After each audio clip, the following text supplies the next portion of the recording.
The Strangers is written and directed by Brian Bertino, and the film follows a couple portrayed by Liv Tyler and Scott Speedman, whose stay at a vacation house is disrupted by three masked intruders portrayed by Kip Reeks, Gemma Ward, and Laura Morgullis, who infiltrate the home one night.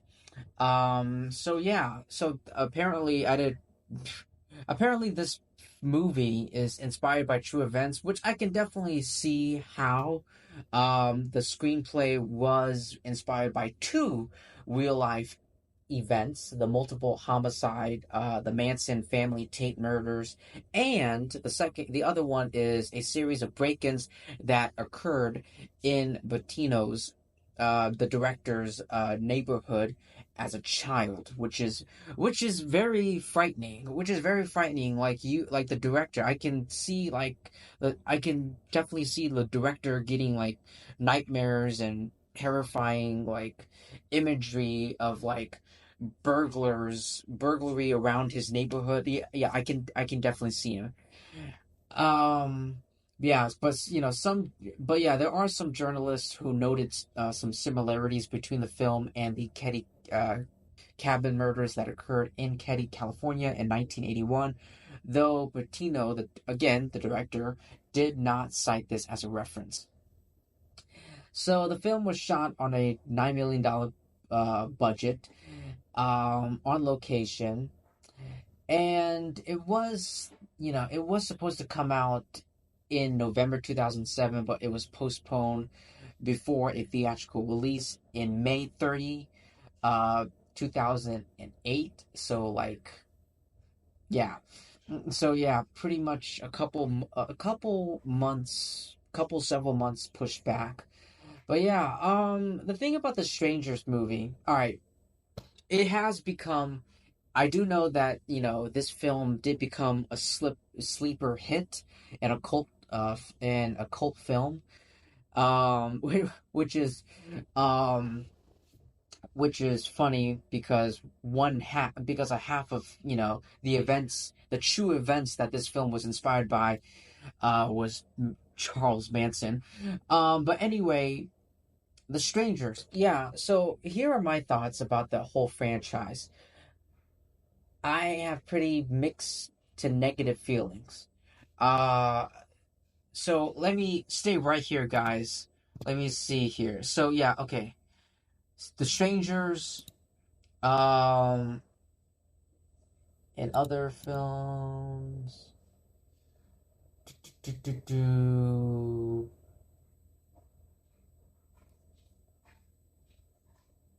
Okay. So, okay, I was sorry about that, guys. I was looking something up. Da, da, da, da. Okay, so like I said, I have mixed to like negative feelings about the Strangers franchise. I don't really I'm aware of them, but like, and I've seen like people, posting their reactions on their YouTube channels, and I've seen their reactions. I have seen the movies like for the first time. Like I've never seen any of the Strangers movies. I've always seen like the Strangers themselves, the burglars, and the masks that they wear. And I know like some like on Halloween, people do dress up as they dress up as a lot of characters. One of and three of them in this case, is from the Strangers, the masks. Um, so I've seen people dressed up as the Strangers. So yeah, I am aware of them, but like going into this movie, I'm not gonna lie, I didn't know that was Liv Tyler. I saw this movie like last month, like, well, no, September. I saw this movie back in September for the very first time. I saw this movie back in September. I sat down and I watched it on Max, and I'm not gonna lie to you. I didn't know that was Liv Tyler. I swear to God, I thought that was Jennifer Connelly. I don't know why. Like I don't know why. Maybe I don't know why. Some part of my brain got the two. actresses confused and mixed up. But no, that's not Jennifer Connelly. That's Liv Tyler. And I'm like, oh, okay. Like, oh, okay, okay, that makes sense. I'm like, yeah, okay, I can see it now. I can see it now. But yeah, like this movie is just pretty much borderland. It's borderland. Um, it's not good. It's pretty bottom of the barrel. Not a very good flick. There are some. I mean, I will give the movie this. It does have a handful of genuinely scary moments, but the rest of the movie. I mean, I don't know what else. I mean, don't expect too much. Don't expect a whole lot when going into this movie, everyone. There are a handful of maybe scary moments, sure. But it's not enough to like really elevate and really give this and really to elevate the film and to really you know surpass like the standard uh base, if that makes any no that didn't make any sense, but like it's just there's not enough. Like there are some genuinely scary moments, but like the rest of it, it's just not enough. The story was very underdeveloped and was unredeemable. I mean, we got a pair who fought like hell to survive in this confrontation. I mean, the Liv Tyler and Scott Speedman, I love these two actors personally. I think they're very good actors, underrated and underappreciated, and they deserve more appreciation and more love. But like they're underdeveloped protagonists in this film. Their characters are very weak, and there's not a lack of any character development or any for me to like relate or have some kind of emotional connection to them. They're very stupid. Huge. They're very stupid and frustrating to like be around and to sit through an entire film with.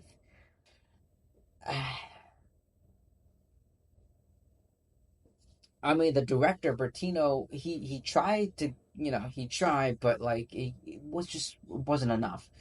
Like I said, there were some highly effective, suspenseful, like scary moments, but like, it, I do like the creepy atmosphere. All right, I will give this movie another point. It does have a very creepy atmosphere for a psychological thriller, in an aspect. I did like that.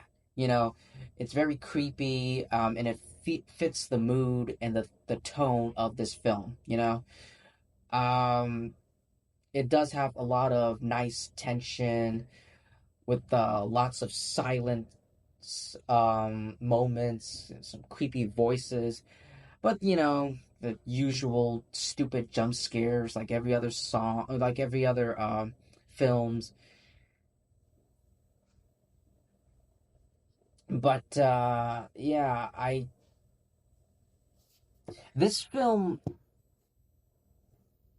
I don't know. Like I felt like this film would have been better if it came out like back then, like in the 70s or the 80s. I don't know. But yeah, that's pretty much it. I have mixed feelings. I have mixed feelings about this film. Mostly, some of it pretty negative. Like I said, I love the atmosphere and the tension between not just like the physical tension between you know the between the husband and the wife, Liv and Scott, but also the tension, the conflict between our protagonists and the strangers that are burglared, that came into their house. But yeah, this movie does have a very big theme, and we are going to be talking about that. I This film does have it does have a portrayal of violence, as a reflection of of its contemporary culture. Um, it's yeah, there is a lot of reflections, of the violence, and also highlighting, the divide between the underprivileged and the privileged classes, um, as well as, as well as its, inversion of commonly held beliefs about violence in urban areas and ethnics, um, and ethics, excuse me, ethnics. That's a completely different word. But yeah, it does. The setting for the film does give off like a 1970s era for the home, as like a representative of an American tradition of violence that is random and without any coherent explanation. So yeah, there's a lot of that. There's a lot of, very crucial themes. So those are a couple examples of like crucial themes that that I found, and maybe more have found within this film. But yeah, that's pretty much all I have to say for The Strangers. I will say the sequel, The Strangers Pray at Night, is better. Pray at Night, the second film, is better than the first. I still don't think it's great, but like chapter one, like I haven't seen The Strangers chapter one, but I heard that it was pretty shit. It was a pretty bad movie, chapter one. But yeah, out of all the three Strangers movies, like overall, Pray at Night is probably the better one. It's Pray at Night, even though it's still not great as a film. It's the best one out of all three of them. But yeah, ladies and gentlemen, That's all I have to say for The Strangers. Please like and subscribe. Thank you so much for taking time to listening to my review, my thoughts. Yeah, like I said, please like, subscribe, do all of that great stuff. And yeah, I will see you in my next video. Peace.